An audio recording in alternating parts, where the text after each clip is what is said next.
Welcome, Blockheads. This is episode 84 of Business on the Block. It is June 12th, 2024, East Coast. It is 9:30 a.m., give or take.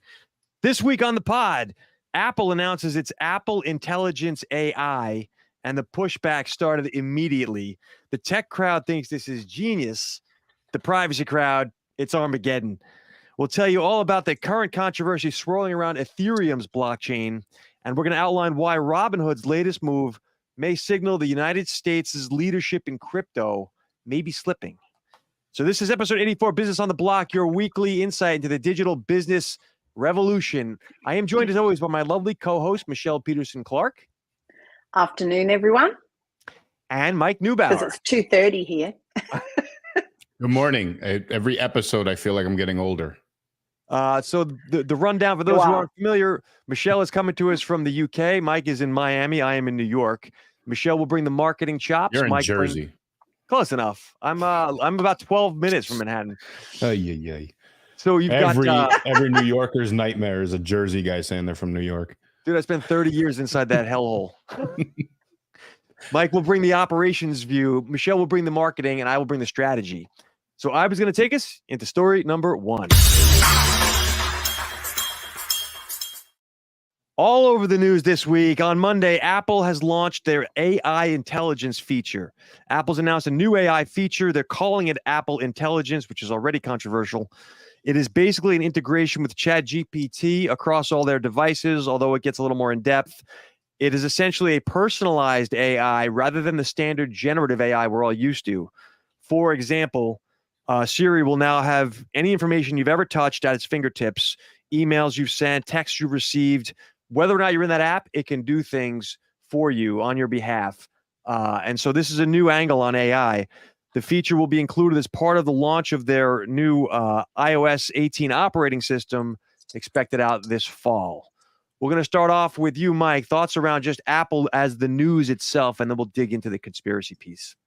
So a little separate but relevant. So I got news that Bill Murray's doing Groundhog's Day 2, and he's actually playing the role of me on this podcast, doing the same story week after week, just with a different company. Like when are we just going to accept the fact that everybody's going to integrate these AI tools into their softwares, into their technologies, shove it down our throat, not give us a say in what we want or what we need out of this, and basically just say, tough luck. Now, what we'll get into, I guess, in a little bit is more of the importance of this type of story, because Apple has, put on the "we protect your privacy" hat, and we don't play the game that other companies play with, manipulating your data, and you can turn things off with the push of a button. Well, this is as invasive in your data as we will ever see. And we'll get into some of those bits in a little bit, but it's not surprising to me. It was only a matter of time. I think it's interesting they chose ChatGPT and OpenAI as their primary source, but this is once again somebody not trying to reinvent the wheel with their own, garbage Gemini version, but actually leverage something that's working. Well, as a news program, I'd point out that this is definitely a blow to Google. Michelle, what are your thoughts on this with the news coming out about what Apple's rolling out? So,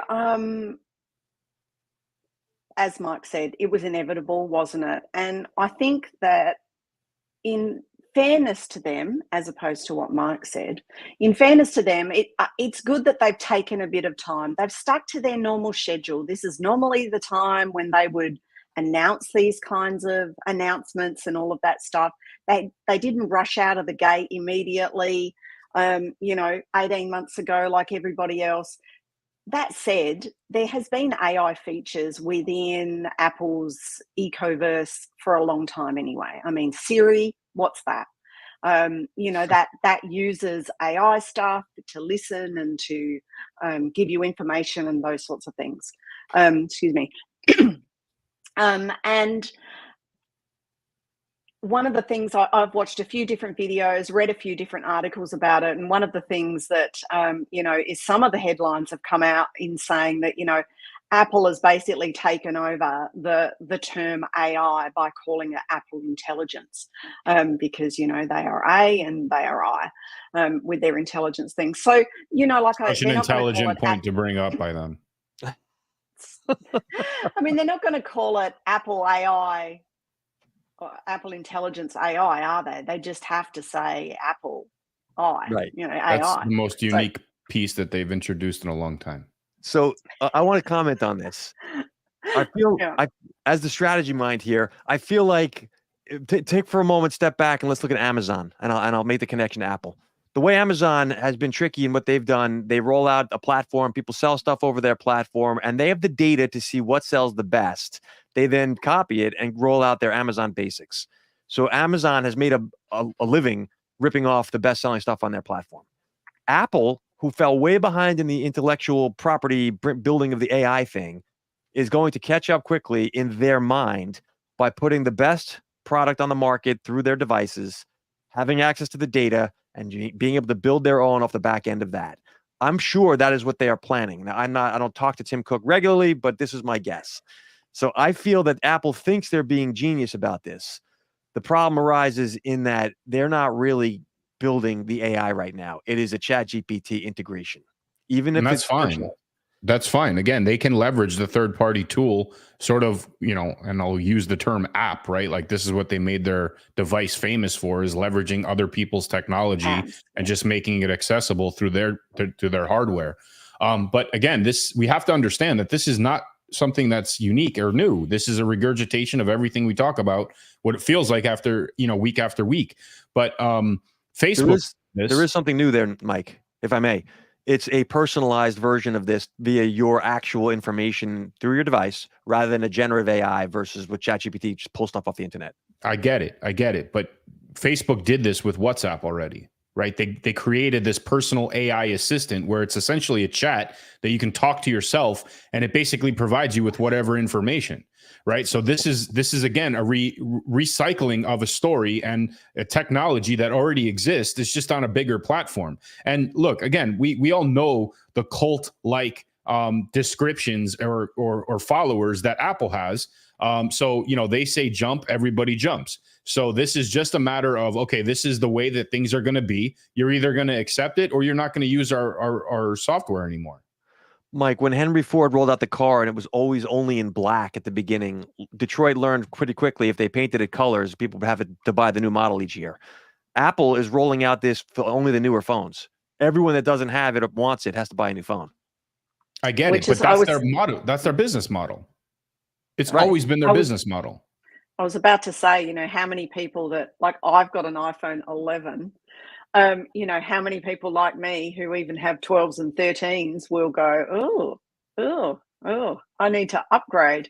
We've had, we've talked at other times about how sales for iPhones and iPads are flatlining. So, this is also a way for them, isn't it, to boost sales in the next couple of quarters as well. So, from that point of view, you titled this episode, Marc, as AI's drama, genius or nightmare. From that point of view, from a sales point of view, it's probably a genius move. But ultimately, probably a nightmare for all of us who buy in. Like, we're an Apple family. We've got Apple everything. If they had a car, we'd have an Apple car. Well, that's coming too. They're going to have a rocket ship. No, they soon. cancelled it. I think that people have been waiting to see what they will do, and there are some different things in it. And we shared amongst ourselves the video that Marquez did, and it's a really good summary of that kind of thing. Like, I think in one day 4 million people have watched it, which is pretty good. And he was also saying in that he's got 19 million followers, the same as Apple, so he wants to pass them by the end of this week, which is a side funny thing. But I think it's important to have a look at what's happening though with the other things on the iPhone. So how AI is actually being integrated into the everyday apps that we all use right now in this latest upgrade that you don't know. Like, for instance, for a really long time, Samsung have had, the photo editing where you can eliminate people or backgrounds that you don't like and it fills it in and whatever. Well, that's coming to the iPhone now. Well, that's AI. You're able to, using Siri, upload photos to things and get it to do stuff. That's like, DALL-E or Mid-Journey, etc. So those sorts of things are background AI stuff dressed up in the front as your everyday app that you've been using for 10 years. So if that's the genius part of what they're doing, I want to get into the nightmare part. Nightmare? I'm going to actually request my colleagues to grab their tinfoil. Conspiracy Because corner. we are going into the favorite part of the program right now. This is Conspiracy Corner.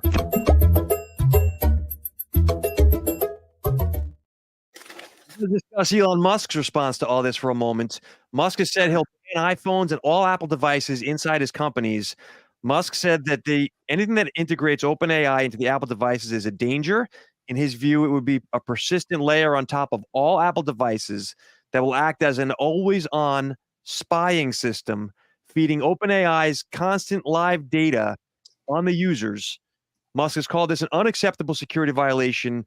Apple, for their part, says they will protect user privacy. So, yeah, right. Here's my quick take, and I'll put it to you two.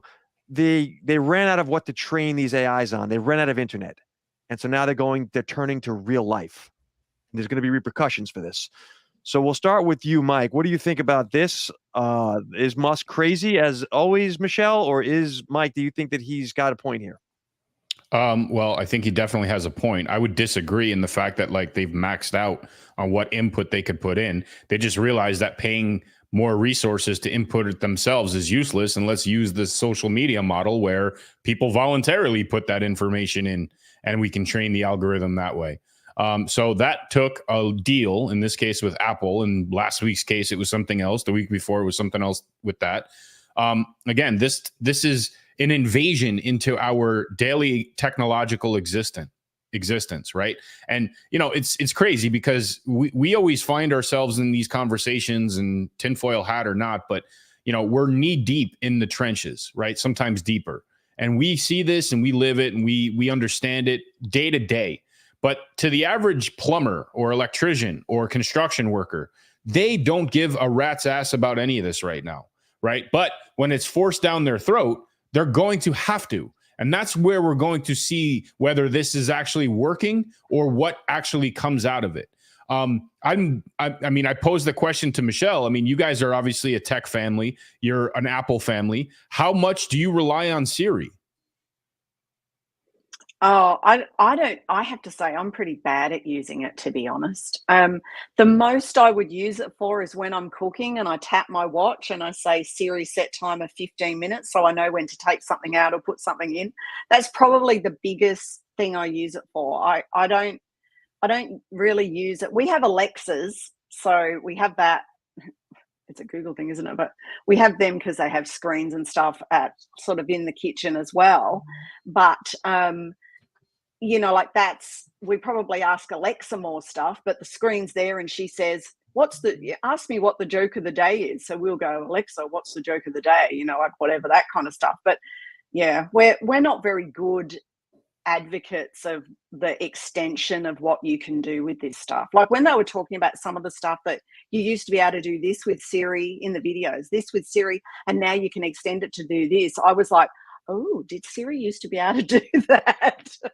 So I guess the point I'm trying to get to is you're in the know more than much more than the average individual, right? Is the average individual more reliant on the technology, or are they more skeptical based around some of the different informations on privacy concerns that they have? And I'll use my own world as an example.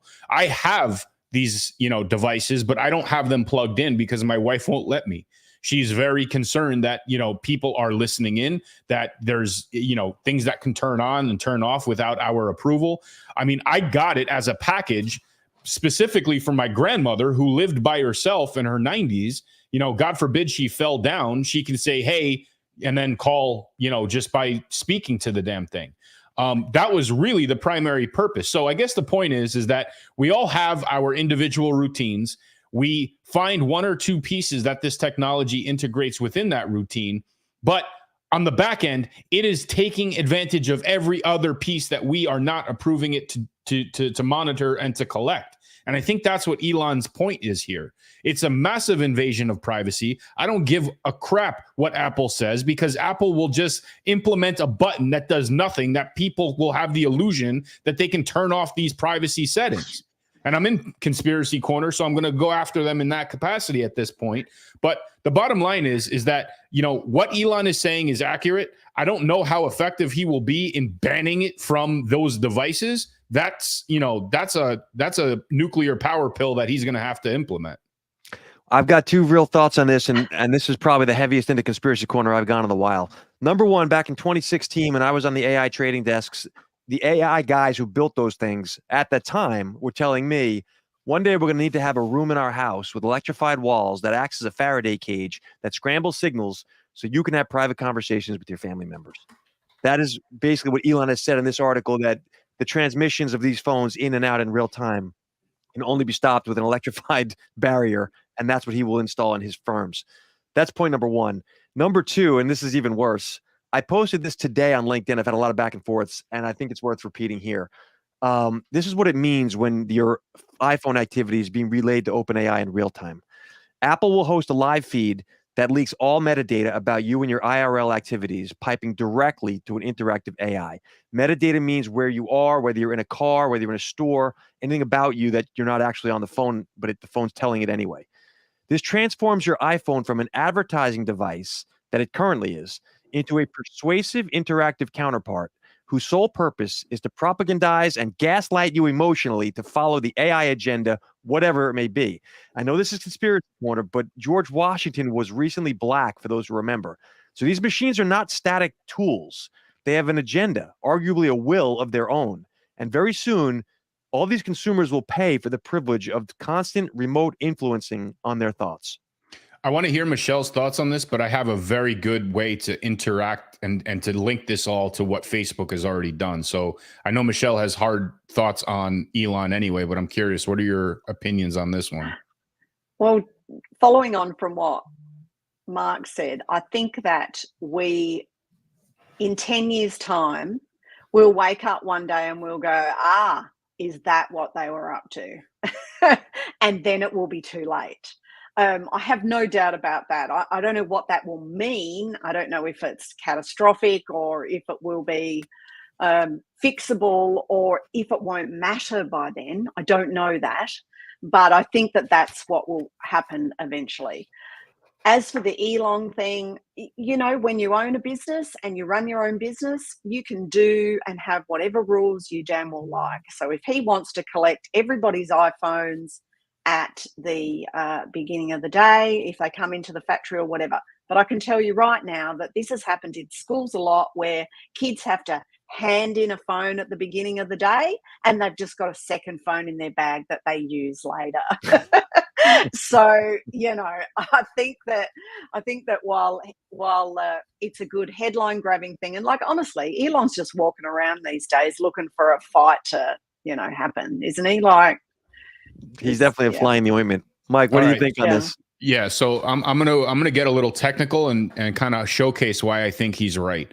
So Facebook's entire business model, we talk about the data and we talk about the privacy. I mean, the true nucleus of why they are so powerful is something called a pixel. And for those of you who don't understand what a pixel is a line of code that anybody who has a website can drop into that particular website that bridges it back to Facebook. And what that pixel allows Facebook to do is monitor all user activity on that specific website, meaning they can collect the data, they can predict and sort of compartmentalize the user activity. I can never say that word. They use that user activity, they segment that on their platform and repurpose it for sale to the highest bidder, right? So essentially, you got to think of it like an octopus with unlimited tentacles. It has its tentacles all over the internet, and it feeds it all back to the same source in this Facebook. Now, think about Apple and where iPhone is. iPhone is basically a device that allows people to utilize apps. Now, if people are utilizing these apps and these AI tools are now embedded on the back end to measure that activity, you're talking about the same business model with those tentacles being in everybody's activity about what shitter games they play, how often they're on Twitter, how often they, what their keystrokes frequency looks like. So what words are they typing out? These are all things that TikTok has already started the invasive process on.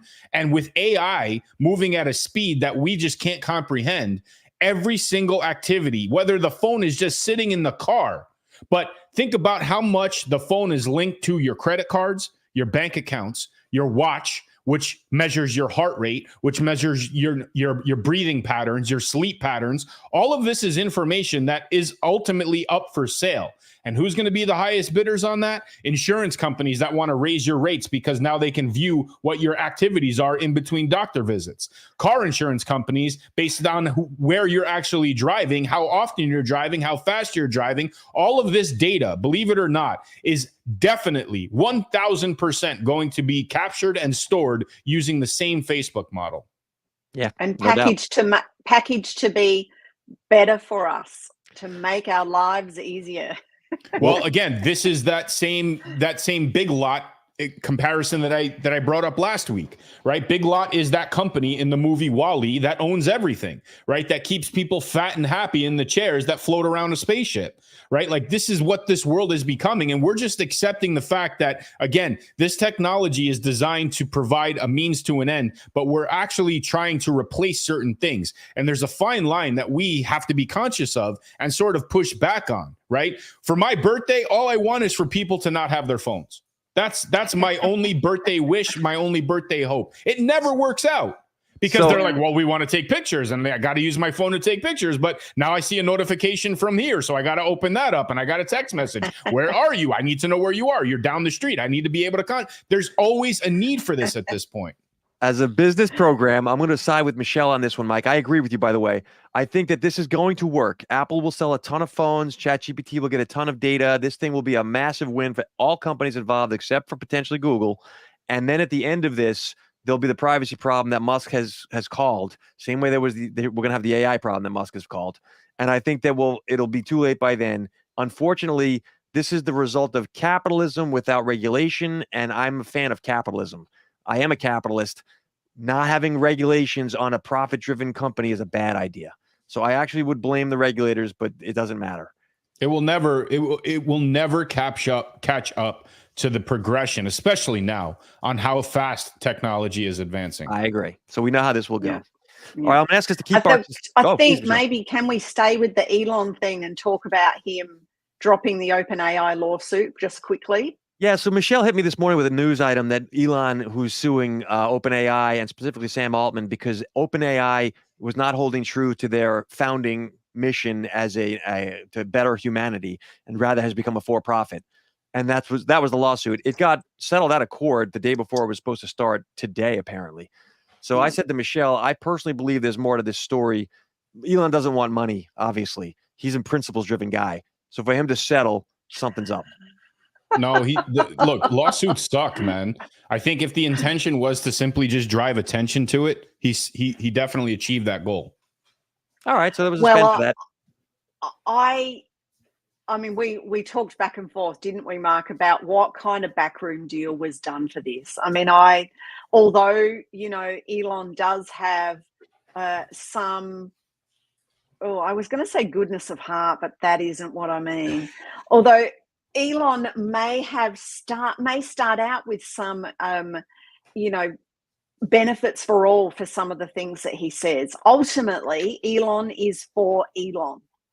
And I think that if he's dropped this, then either he wasn't serious in the first place, or he's had chats with Sam and they have made some kind of a deal, compromise, whatever. Yeah, I'm a business mind, so I go about down the road of what does Elon need right now, right? It's not money.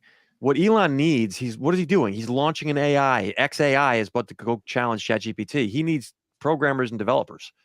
So does he take some of that team that just left OpenAI and avoid a lawsuit by bringing in half their team? I don't know. Like, I'm making this up, but that's how I think Elon gets something for dropping this lawsuit. Because, Mike, to your point, he does want to just keep pressing on that button of, hey, you guys aren't what you say you are. He's got the money to fund this forever, but he's not. So something's up. All right, I'm going to ask my colleagues to keep. Yeah.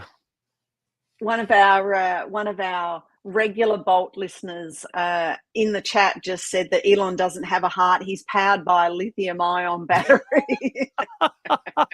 That's about right. I'm going to ask us to keep our conspiracy hats on as we go into story number 2. At a Cointelegraph is a piece I caught my eye here. Who actually governs Ethereum?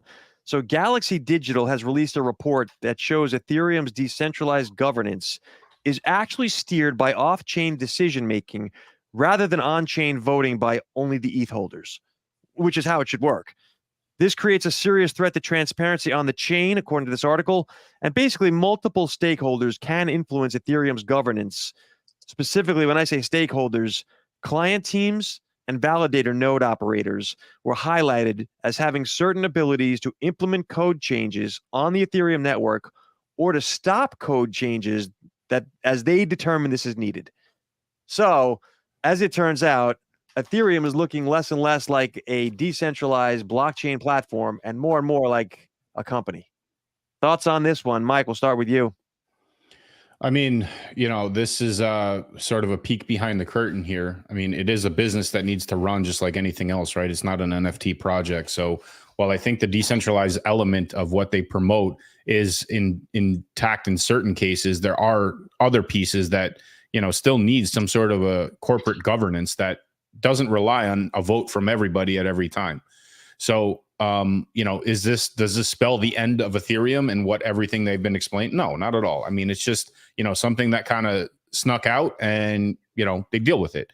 I don't think it has any impact on the way that the chain is going to operate moving forward. I don't think, validators are jumping ship and taking their staked ETH back.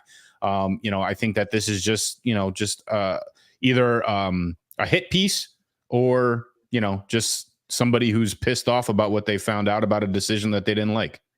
Michelle, what are your thoughts on this one? So, I mean, when I was reading the story and thinking about this, I was, going back to DAOs and thinking about how this relates to that. And then, and so for the people that don't know, people buy into a DAO with a certain number of tokens, and based on the tokens, you use your tokens as shares in a vote for a number, and they put up a particular proposal, and people with their tokens vote, and the highest wins, or whatever the premise was of the particular vote. And I was thinking about that and thinking about Ethereum, and I mean, we've talked before about Ethereum and Bitcoin being really the two standouts amongst all of the cryptocurrencies that are around there, and thinking that really it can't be governed like that with people having particular amounts of Ethereum and giving votes, and it can't be governed by a DAO in the DAO way. Sorry, and so I think that it's a non-story in that regard, really, because as Mike says, someone was probably got pissed off and made this story come out. But was anyone before? I mean, I don't know, Mike, you probably have a bit more knowledge than me, but was anyone before thinking that people who owned Ethereum were the ones that governed what it did as a chain? Like, I don't think so. You got to vote. Well, they put this proof of stake in place, yes. right? And like that's mainly for the validators to, just sort of authenticate that they're doing the job correctly. Sure. But as a true DAO, there are certain things that you have the ability to vote on. And I forgive the comparison because I don't think it is this in any way, but it's similar to like a shareholder. You don't have the ability to select or vote on every single decision at the corporate level, or else, nothing would get done. You'd just be constantly having votes. So you need to be able to have some sense of corporate governance that makes decisions, not just in the immediate time frame, but forward thinking as well. And I think that, we've reached a point where, you could easily argue that Ethereum is a substantial business. It's not going away.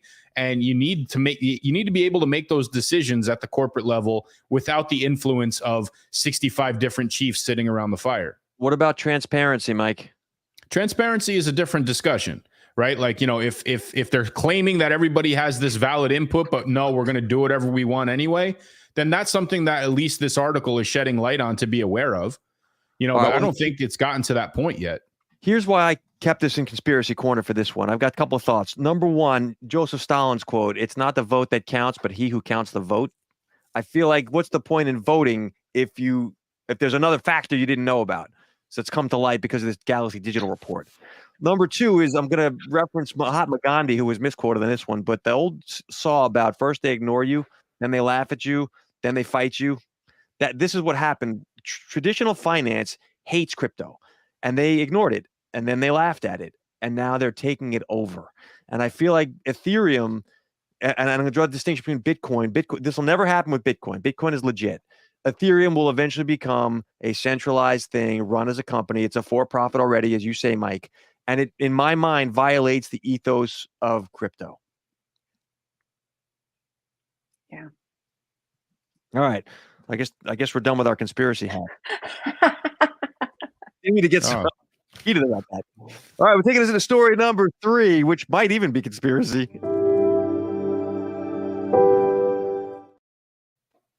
Robinhood has agreed to acquire crypto exchange Bitstamp, which was founded back in 2011.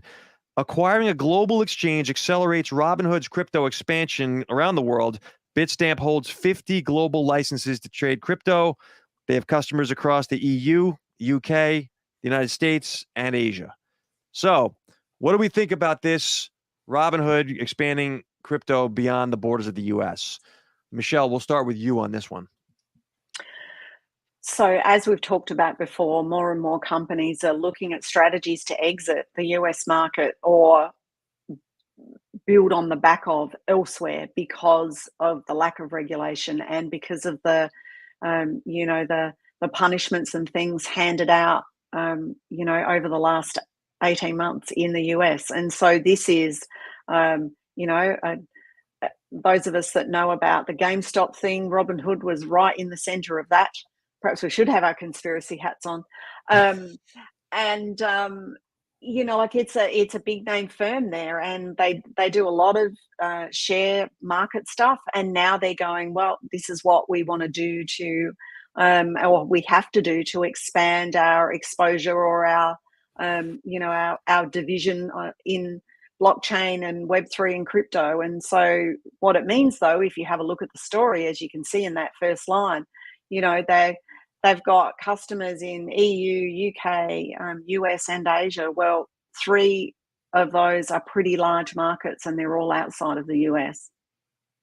Mike, what do you think about this? Well, I'm going to throw the question back at you. I mean, former Wall Street guy, you look at something like Robinhood appear where, a stockbroker is no longer necessary when you have an app like this that can actually execute those transactions.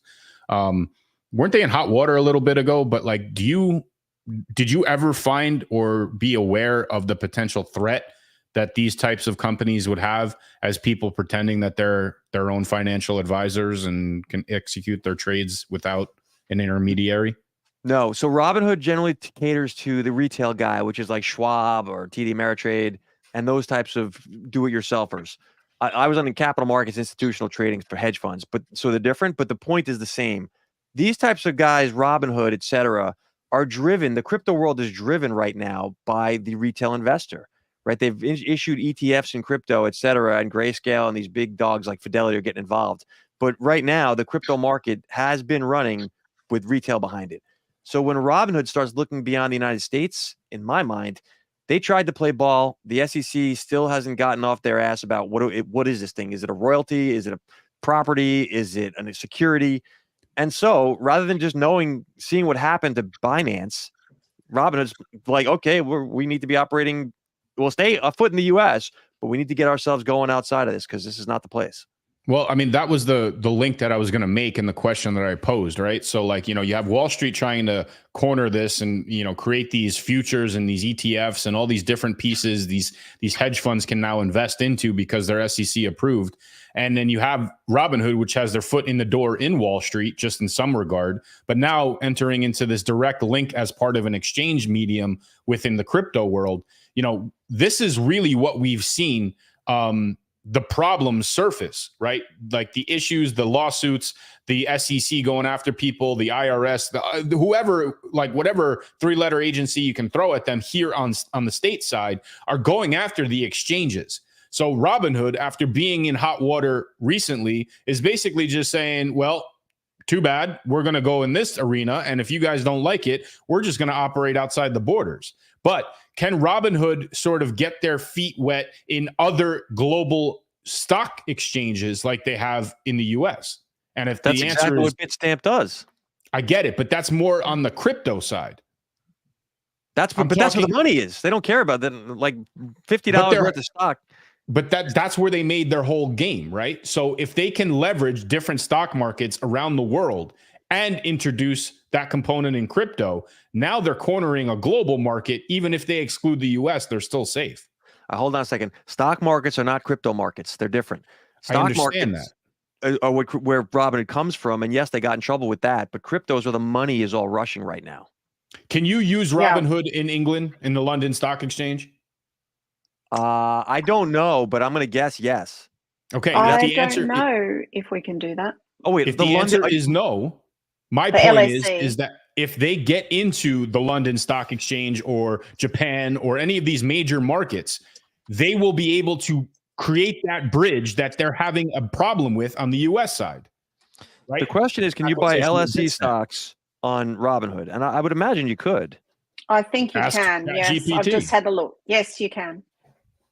Okay, so then the acquisition of this global exchange right now on the digital currency is the direct link between their global users. Again, the primary, like the fork in the road is the transition of fiat currency into this digital world. If Robinhood, through the efforts of Bitstamp, has the ability to make that transaction, now they're in control of different transactions that the user can control on the various stock markets and bridging that into the digital crypto world. I view this story as taking crypto outside the U.S., right? They tried to play ball, as you said, Mike. I agree with you. I think that this speaks volumes. And when Robinhood is leaving the U.S. to do the crypto thing, why wouldn't others, if there's money to be made? Well, they will. Right. So I feel like there's the potential bifurcation of crypto here. The big dogs, you know, the Black Rocks are getting involved with the crypto at the institutional level. Good for them. And the retail folks are like, all right, we're just going to hop a flight and leave the United States here. I mean, look at Binance of exiting the US because of what happened with them. Right. Why would? They're big. And they're not going to go out of business, by the way. Binance will operate just fine out of China or wherever they decide. Oh, yeah. And Robinhood can do the same. This is the problem with multinationals, right? You can argue that Microsoft is an American firm, but guess what? They're everywhere. And I think that that's one of the things that US lawmakers and the regulators and stuff are not seeing. This is a bit like in the old days when the UK still thought that, you know, they were Queen Victoria's global empire. And, you know, when they ruled, you know, 80% of the world or whatever it was. And, you know, the many in the US still think that they're the center of the universe. You guys are the center of the universe when it comes to these things. But the world is much more global now than it ever has been.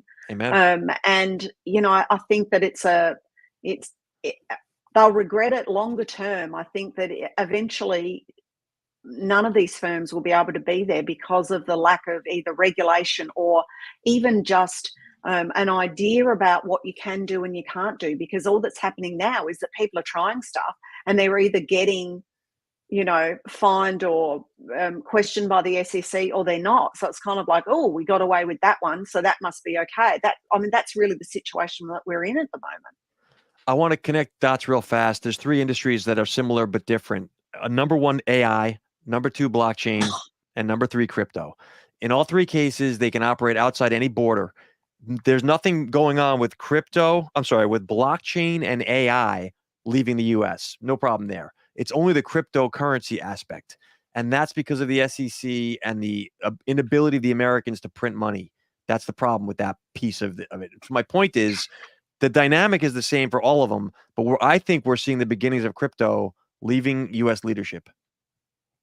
Well, the U.S. is in a lot of trouble right now with the lapse of the petrodollar. That's a whole different discussion. But where does that fit into crypto? I think that there's a direct link somewhere. We're just not seeing it quite yet. Actually, Mike, I don't want to, this is not an economic show, but the petrodollar news, for those who don't know, you used to have to use American dollars to buy oil from Saudi Arabia. And now there was a 50-year deal in place, and that deal has lapsed. They did not renew 75 years. But the deal unofficially, I mean, this is conspiracy now, but the Americans would defend the Saudis militarily from overthrow, and the Saudis would make sure that oil could only be sold in American dollars. That is no longer in place as of this month for the first time in 50 to 70 years. And that means that the U.S. may eventually face inflationary problems. But that's not the point of the show. More so than we have now. Right. The point is, crypto is an industry that's growing. There's money there.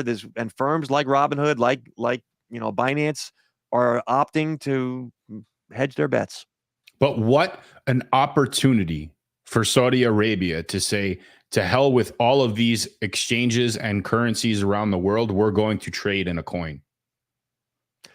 Okay, so they were one of the ones early on that Saudi Arabia was in the running for crypto Web3 location center, trying to attract companies that were going to do coins like that. I don't know if they'll return to that, Mike. Right now, Web3, Michelle sent me an interesting article this morning, which is not on the run, but basically, what was it, the Fortune 1000? Remember this, Michelle? Fortune 500, yeah. The state of crypto, the Fortune 500 is moving on chain. I think it's 39% of them did in the last quarter, but 56% of the CEOs from those companies have said that they will move to on-chain records at some point. I see a few comments in the Bolt chat that are sort of on this topic too. So I'm glad I'm not alone in my conspiracy corner on this one.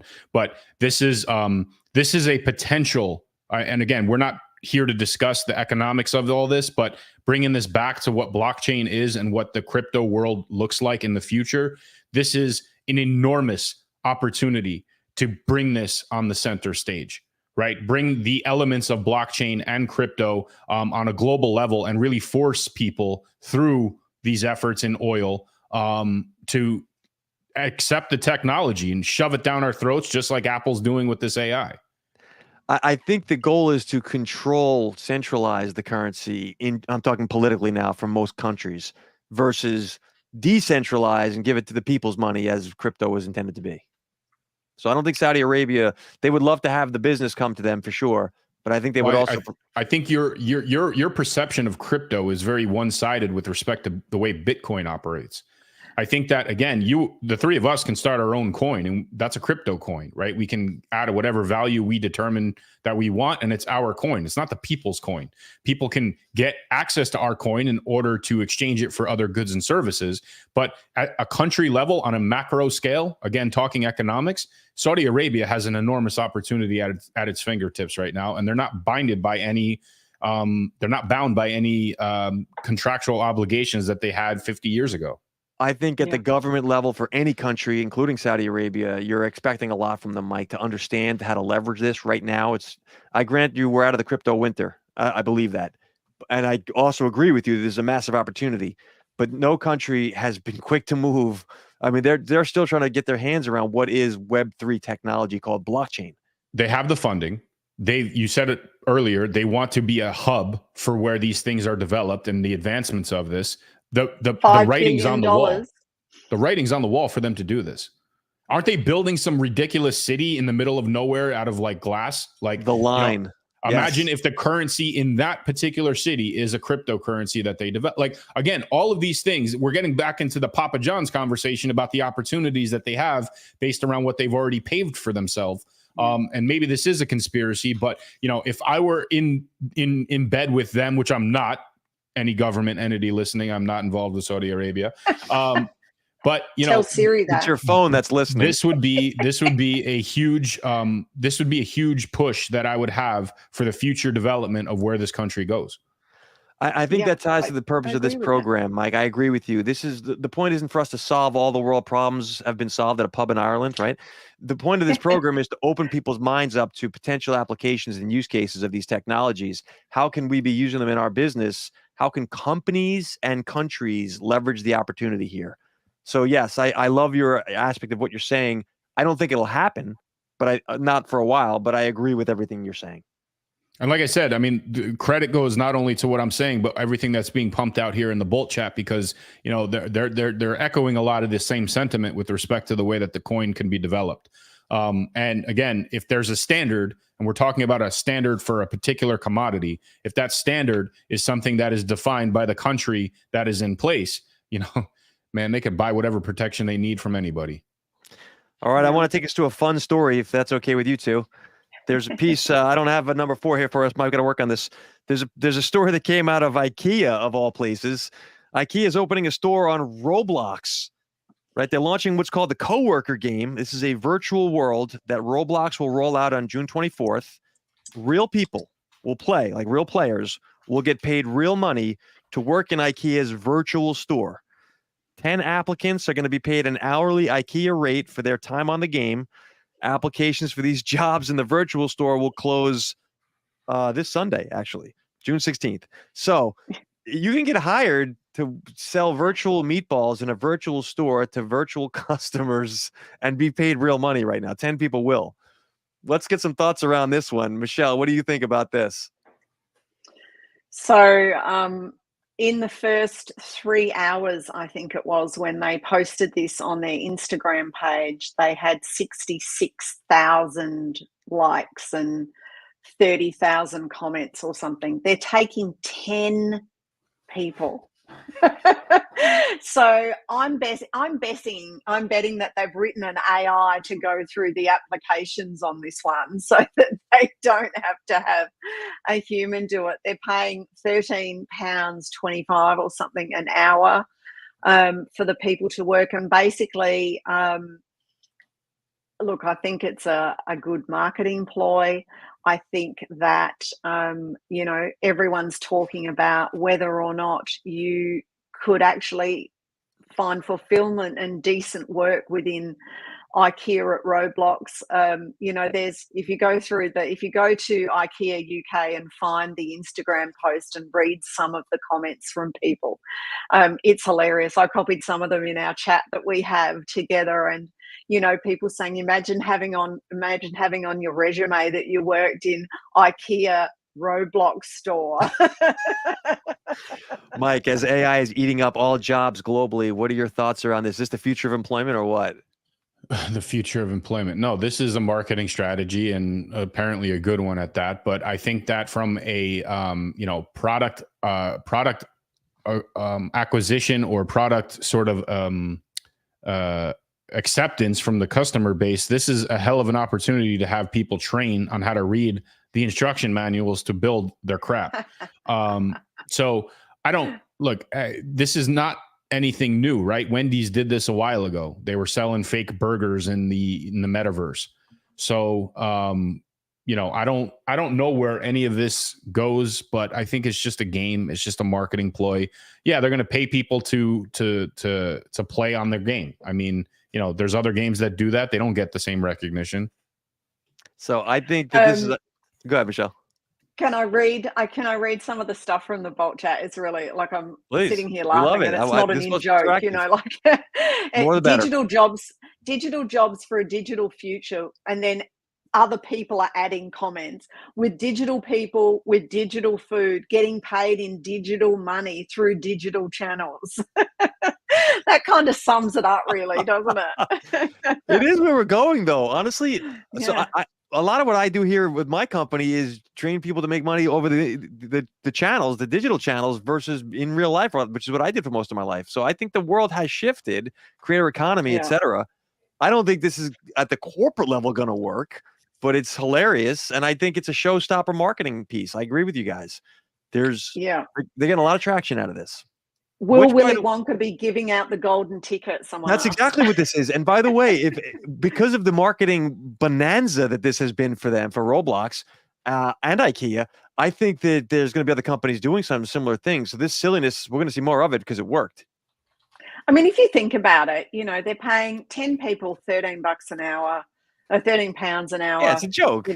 They might work 10 hours a week. Like, this is, in terms of IKEA, like, they get more returns a week for that money than they would have to be paying for people. I wonder if they even have to work. Bubba in the Bolt chat said, who wouldn't apply? So I expect you and Mike and me to be putting in our applications there. Actually, I think it's UK only, so only I can do it. Mike will be digital vaping in the digital bathroom, not doing his digital work. I'm not digitally lazy. I think it's great that they're doing it. I applaud the fact that it's shining a light on this, that there's a virtual world. It also, by the way, on the business side of this show, besides it being cute, you guys remember the whole crypto winter, the end of NFTs, all that bit. We're starting to see Web3 rear its head again in different ways. They're not calling it Web3, right? They're calling it a virtual world. They're calling it a coworker game. But the reality is this is Web3. This is, you can go into a community. It's the metaverse. It's why Marc renamed Facebook. And you can basically interact with people in a fake world. And now they're trying to woo you with money, which is not a lot of money. I agree with you, Michelle, but it's interesting that it's coming back around again. One of the interesting things is they've said it that there's like the end of the story is like a not affiliated with Roblox and blah, blah, blah, blah. So that says to me that this might be them. They've come up with the idea. It isn't a joint venture with Roblox at all, but what great publicity for Roblox is that? I mean, but you know who's going to take a hard look at this? In my mind, I feel like the #1 sandbox game in the world that's done nothing but just be famous forever, and this is prime for something like this, would be Minecraft. And I could see Microsoft taking a look at this and being like, okay, we're going to hire a bunch of villagers or armorers or whatever and pay you nothing, and the kids will go for that. I guarantee you they've already done that. Not real money, not real jobs, applications. And by the way, this is getting taxed. I'm willing to bet that they have that. You might be right. They have paid gamers for sure. Didn't we do a story? Oh no, Mike. I'm sorry, Michelle. Months ago, or whatever, about people selling Hermes handbags and trying on clothes in the metaverse or something. Like, wasn't that? But that's not the same thing as a paid employee, Mike. I want to draw that distinction. A paid gamer gets paid to play. Right? The more you play, the more you win, the more you get paid. That's not the same thing as representing the company as an employee, as an agent of the company. Again, this is not new. Wendy's did this, right? They were flipping burgers, paying people to flip burgers at a digital Wendy's. Right. And we talked about it at the time. It was a subliminal message, like, the popcorn commercial that comes on in the beginning of the movie theater, right? It sort of plants the seed in your head that when you're done or when your battery dies, go out and get Wendy's. Popcorn. Yeah. What's a movie theater? Right. And I mean, one of the other things too, which was hilarious, is that Mike, I don't know if you can click on the questions in the application from our Discord chat. They ask you 3 questions in your application, and one of them was about hot dogs, and both of us said, didn't we, Mike, using some expletives about what on earth are they doing? Like, IKEA are known for meatballs. Therefore, why on earth are they They're saving money? Hot dogs are cheaper. Hot dogs. It's cheaper meat. It was so long ago now, Mark. It's probably way back in the whatever. All right. So quick recap around Robin on what we got here. Stories we hit this week. Hang on, I've got it. I'll tag it for you. Then you'll find it quickly and put it up just to show people, because the Bolt people, I think this is hilarious. So we'll give them a little insight into what it is they have to fill in for their resume. Times are tough. You can always go to IKEA at Roblox. Yeah.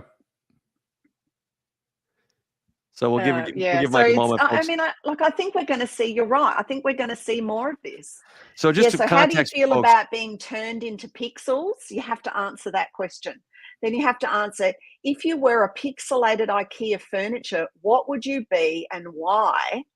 And what would you do if we ran out of pixelated hot dogs in our bistro? Mike, leave this up for a second. my answer to the last question would be it doesn't matter because meatballs is where it's at. It's hilarious.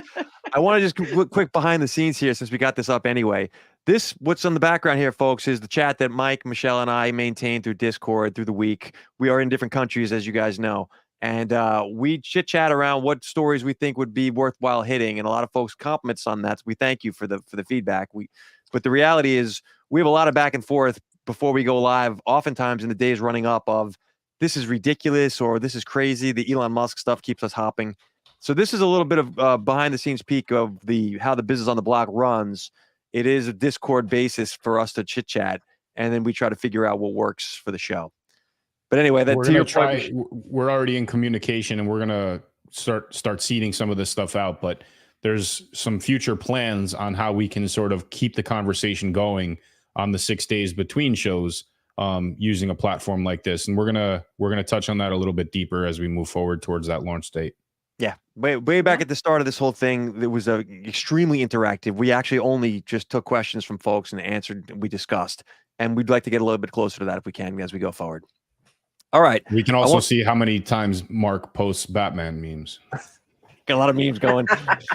Story number one that we hit: Apple is launching their AI intelligence, which Elon Musk said is going to be banned if in his device, those devices at his factories. Number two, Ethereum governance, not as it seemed. There's another group that has sway, not just the voters. Number three, Robinhood acquiring Bitstamp, extending their crypto reach beyond the United States. And of course, IKEA opening a store on Roblox. Thoughts on this one, Mike? What was the takeaway from the week? I mean, once again, AI is just, sucking the life out of everything that we have and sort of like, just repurposing it in their data collection efforts. But I think that if there's one way to summarize everything from today, it's that data is still the primary currency of the tech world, right? And now they're just figuring out different ways to collect it, to monetize it, and ultimately repurpose and sell it. We talked about how ChatGPT over the, I guess it was episode 70 something, ChatGPT wasn't making any money. And I said it at the time that those deals between some of these major players are coming, and they will get their payday from that. And we're seeing that almost on a weekly basis now. Yeah. So this was nothing to concern themselves with. They just knew that they had to provide whatever free content they could to the users to get them hooked, addicted, and ultimately create the demand from the technological perspective on the hardware devices. And now they're knocking on the door. Michelle, what were your takeaways from the big stories this week? Well, I have been trying to come up with a good excuse to convince my husband to let me upgrade my iPhone. And this is it, because now I have to be the guinea pig for Business on the Block to check out what happens when you give Apple all your data and just let them have free reign with it. I'm sure nothing bad will happen from that. No, I trust them. So this is my big takeaway as well. I really believe this is disaster. I think that they illegally exhausted all the copyrighted materials on the internet to program OpenAI, and now they're going to just siphon people's real-time lives to figure out where to take it next. I don't like it one bit. I do think it will be a success economically for all the companies involved. I just think it's a loss for privacy. And it also creates a different narrative too. We got to think about how many bots are created to push narratives that are already on the internet, particularly on these social platforms. So now if AI is using that as their point of reference, God only knows where this goes. I've talked about this in my content extensively, Mike, and even on the show. There's going to eventually be LLMs that push all that stuff, and then LLMs that defend you. They're your own personal LLM, so you don't have to deal with the crap. That's where we're headed. And again, what's our interaction with that? What's our addiction to the component? Just monitoring it from is this like Battle of the Robots, where we just watch two robots kill each other in the arena? We want to thank everyone for the support. This is the end of the weekly insight into the digital business revolution. We come to you every week, 9:30 a.m. Eastern time. We may be amending that because time changes with the countries, etc. I want to thank the Bolt folks for your continued support. Folks on LinkedIn. Fire on chat today, man. The chat was blazing today. Guys, we read every comment, not only during the show, but afterwards we discuss. And it oftentimes shapes the conversations that come up the following week. So we do thank you for your feedback, and it is most appreciated. Please know that you're part of this show, even if it's indirectly. We are actually looking for ways to make it more direct. And that's it. Final thoughts, final goodbyes. Michelle, Mike? Ciao. See you guys next week. Peace.